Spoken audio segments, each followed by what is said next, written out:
Get the latest weather, traffic, and news updates online at 560theanswer.com. Now, from the Signature Bank Studios. This is Chicago's Morning Answer with Dan Proft and Amy Jacobson on AM 560. The Answer.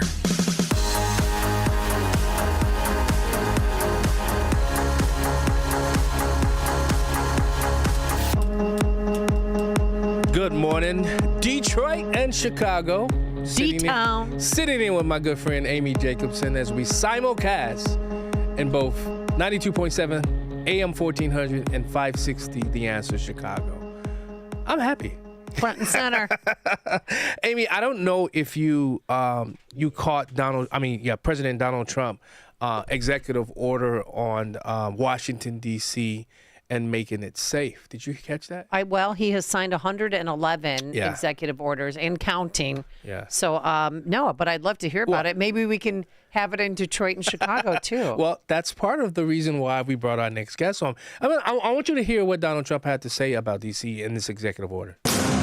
Breaking news from the White House. President Trump just signed a new executive order targeting the district. The order establishing a new group called the D.C. Safe and Beautiful Task Force. The group will work with federal agencies to make several changes to the district, among them making sure immigration law is enforced, cracking down on crime on the metro, boosting the presence of law enforcement. The president also wants the task force to restore monuments and get rid of graffiti. Right now, our Josh Rosenthal is digging through this order. We'll have much more coming up at 10 and 11. But again, President Trump signing a major executive order impacting the district. Well, joining us to discuss this executive order is Tim Rice. He's the deputy managing editor at Daily Wire. Tim, welcome to the Morning Answer. I keep wanting to say Detroit's Morning Answer. Thanks for having me, guys.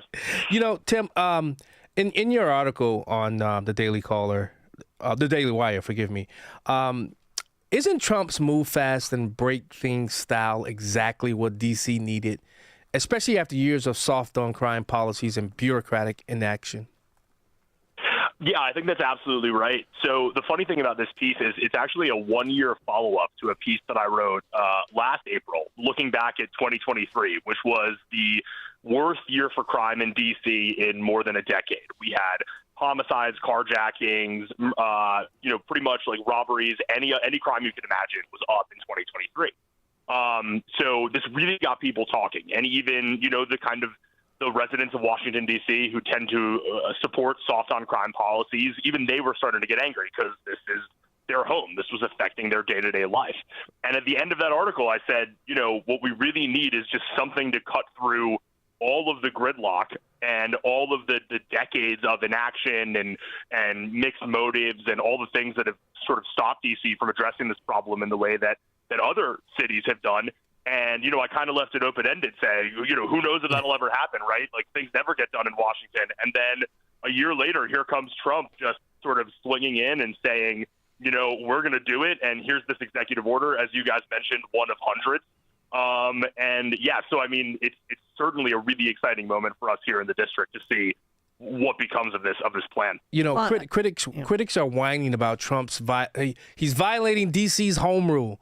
But when a city becomes a crime-ridden mess, doesn't the federal government have a duty to intervene and restore order, especially in the nation's capital? Absolutely. And the president actually said, or maybe it was the White House and the fact sheet that accompanied the order, they keep saying Washington is the only city in America that belongs to all Americans. Right. So home rule, obviously, there's a place for that, local governance. You can have that debate. I don't necessarily want to have that debate. That's a whole other story. But, it's exactly what you said. It is the nation's capital. Yes, there are residents here, but it's all of our city. These monuments, they mean something to the whole country. Right. And beyond the symbolic importance. Right. Just think about how many thousands of, school kids come here on trips every year, how many families come on summer vacations. Right. So, it is both symbolically, politically, but also practically important for the federal government to make sure that, as the executive order says, the District of Columbia is both safe and beautiful. But remember, it got so bad that then President Biden's granddaughter, with Secret Service protection, were they carjacked or what were they trying to do? Can you refresh our memories on that one? Yeah, I believe it was an attempted carjacking of Naomi Biden and either her fiance or her husband. I can't remember if they were married at the time. I think those carjackers were foiled, but I believe it was Congressman Henry Cuellar from Texas was carjacked. I mean, there was we had a young gentleman who worked for Senator Rand Paul was nearly fatally stabbed walking down the streets in D.C. Another guy who worked in the first Trump administration was shot in a carjacking. I mean, it's terrible. And, look, the crazy thing about Washington is that it's not that big of a city, right? So, I mean, I used to live in New York City, and you'd read stories about crime, and, I lived in Brooklyn. It happened in the Bronx. It might as well have happened in Detroit, right, or Chicago. Washington is not that big of a city, so you see these stories. You watch these news reports as someone who lives down here, and you think, oh, my gosh, I was just there, or that's where my friend works, or my wife and I had dinner there last weekend. So, again, it is, I think, when those really high-profile incidents started happening, it really started catching people's attention because it's really hard to see these things happen in downtown Washington and not think, I could be the next one that this happens to. You know what the irony or should we say accountability? Amy, you want to know what the name of the act is? What? The Bowser Act. The Bowser? Isn't it ironic that the act to rein in D.C. is named Bowser? I mean, when you look at this is the same mayor who let crime explode. Tim, is this poetic justice or a wake-up call for other Democrat-run cities? Well, I mean, I certainly hope so. And, it's interesting because, I talk about in the piece, it's Trump and Elon Musk and the Silicon Valley move fast and break things approach. But really, this is actually one of the older tricks in the book. So, when you look at what Trump's saying, it's both cracking down on basic public order crimes, things like public intoxication, public urination, turnstile jumping in the metro. But it's also beautifying, right? Making sure cleaning homeless encampments from the parks to make sure that parks are usable and beautiful, making sure the monuments are maintained. This is broken windows policing. This is what New York City did in the 1990s, the twin approach of cracking down on, the idea that if you both crack down on very basic low-order crime, you prevent crime from spiraling into things like homicides and carjackings and burglaries, but also that by just maintaining public order, by fixing broken windows, by cleaning up graffiti, by making parks beautiful, it's going to make people want to come to those areas. It's going to make people want to keep their eyes on those areas, right? I always talk about it, you're much less likely to mess up your bathroom or your kitchen if you've just cleaned it, right? If you've just cleaned your kitchen and you're cooking dinner, you're going to be really careful about where you put that spoon after you stir the sauce or what you do with your coffee cup, right? But if it's been a couple of weeks and the kitchen's dirty, maybe you just leave the dishes in the sink. Maybe you just set the spoon on the side of the stove, right? So, this is a very intuitive thing. We understand this in our personal lives. So I think, hopefully if Trump can and his team can make it work in D.C., hopefully it reminds other Democrat-run cities that, this does work. This has worked. This is the reason why New York is the city it is today and not the city it was in the 80s. So, yes, hopefully this can be a sort of a re-wake-up call, perhaps. And, Amy, Bowser stands for bringing oversight to Washington and safety to every resident. Oh, that's an epic troll on her administration. Acronym of all acronyms. Yeah. All right, so we were blessed yesterday, or cursed, with former President Biden returning to the spotlight. He was an hour late, and I don't know if you heard this, but he walked out on stage and started talking while the music was playing. Take a listen. Thank you, thank you, thank you.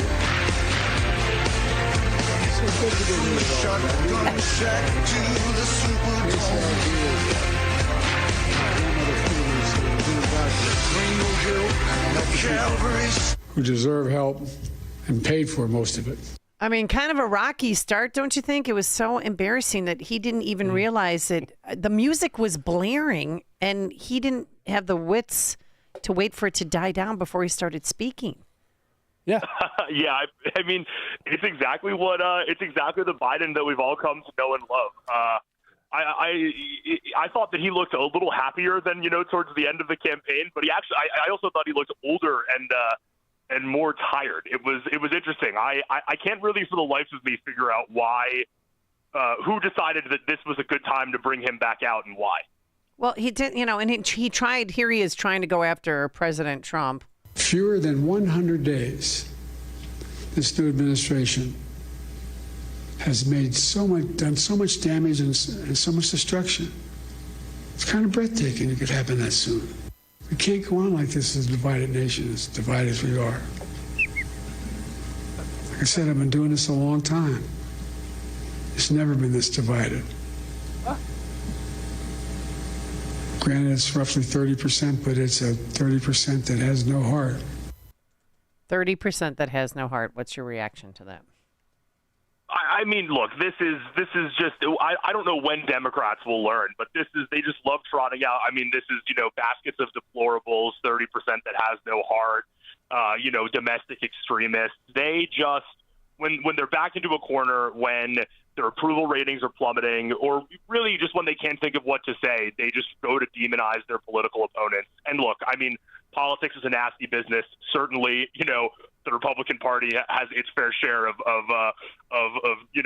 politicians who will go out and talk smack about their opponents. But I mean, this is unfortunately just what we've come to expect from the Democratic Party.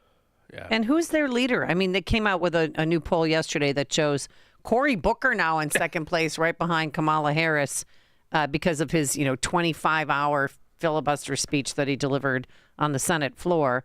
But he doesn't seem to be the answer either. And is it AOC? Is it Bernie Sanders? So Cory Booker, I mean, who knows? I feel like he does one of these things every couple of years. Maybe I'll eat my words when he is the presidential nominee. But at this point, I've just sort of discounted Cory Booker because I feel like every once in a while he does a good publicity stunt and then he kind of recedes to the background. He's a goofball. The Bernie AOC tour is really interesting to me because you would think that of the two, they would be promoting AOC as kind of the emergent standard bearer, and this is maybe sort of a torch passing on the progressive left. But if you read the pieces, you read the headlines, and you have to imagine that these are pieces that are being written, with the Democratic Party buy-in. It's Bernie who they're, kind of touting as the leader. And I mean, I just read, I might get the numbers wrong, but he's going to be 89 years old, I believe, at the time of the next presidential election. 89. And I mean, I don't remember how old AOC is, but I have to imagine she's past the 35-year-old threshold to be able to run for president. So I don't know what the Democratic Party has a backbench issue. I mean, you look at the congressional leadership, right? Until recently, it was Nancy Pelosi, Steny Hoyer, the other, I think I'm doing a Rick Perry here. I can't remember the third one. They have these really, really older. I mean, Joe Biden, a great example, right? They've done a bad job of building up their middle bench, which has plagued them in recent years. But now they do have these kind of emerging young guns like AOC, who emerged from the squad as the most publicly palatable one, right? Like Rashida Tlaib or Ayanna Pressley were never going to be the Democratic Party leader. They're a little bit too combative. They're a little bit too renegade to the left. AOC has proven that, she can charm the nation. She can play ball with the mainstream. She can do these tours with Bernie. Why they're not trying to make her the next Barack Obama, why they're not really pushing Mayor Pete. Again, none of these are people that I would want to see in the White House necessarily, but why the party is trying Bernie for the third time in 2028, it absolutely makes no sense to me. Well, I wanted to get your reaction to this too, because Nancy Pelosi has spoken, revealing why they pushed Biden out. I haven't really talked about my comments to Joe Biden. Perhaps I will at some point, but I love him. I respect him. I respect his family and all the rest. But it was at a point where we had to win the election. And I think that's self-evident when we see the results of the election. I mean, we all knew that was the case, but now she's actually saying it. Yeah, well, and it's so funny, too, because we knew we had to win the election in, July of 2024? You didn't think about this throughout the entire presidency. And it's almost like, give me a break, Nancy, right? Like, this is in the same way that now we have, Jake Tapper and all these mainstream media reporters cashing in with their tell-all books about how, it was the worst-kept secret in Washington that, Biden was mentally unfit for office pretty much from the moment he took the oath in January 2021. Well, the rest of us were saying that the entire time. And you called us conspiracy theorists, and you called us liars, and you called us the heartless 30%, and you said we were making fun of his childhood stutter, and, just lied to our faces for 3.5 years. And then when push came to shove at the very last minute, you pulled this bait and switch. No, not a single primary voter cast a vote for Kamala Harris. And now we're supposed to accept that Nancy Pelosi is some sort of grand statesman for doing the hard thing and pushing Joe Biden out at the last possible minute. The hard thing would have been standing up in 2020 and endorsing Kamala in that primary. Or the hard thing would have been standing up 1 year into Biden's first term and saying, Mr. President, for the good of the country, you need to announce now that you won't be seeking re-election in 2024. But I mean, it's just preposterous. But, Tim, no, they thought the indictments would work. When they realized that the indictments would not work, that's when I personally believe the process to get Biden out started. I think it started well before Biden and Obama came, and Obama basically led him off the stage. I believe they started the process a lot sooner once they realized those indictments didn't work, because they really thought Trump being convicted of felonies would ruin him and end him, and then Biden would get back in there. They wanted to put him in prison. Yeah, they did. Well, of course they did. What are your thoughts about that as it relates to the indictments, the convictions not working? No, I think that's absolutely right. I mean, it's 3 years ago, I probably would have said, this is maybe just like a little political tactic. It's probably going to blow over. But no, I think that Democrats have made it very clear that they're trying to get Donald Trump off the board however they can. And when they failed to do it electorally twice now, they're going to try to do it through lawfare, through the courts, through any of these things. But I mean, yeah, in terms of like what things were like back at the beginning of the most recent election cycle, I mean, it's fascinating. Yeah. It's funny to think back, right? Like, Trump's not going to do the debates. There's no way he's going to win now. I mean, that's a laughable point, right? And I'm sure they actually believe that. Like, I can see why, right? No one's ever done that before.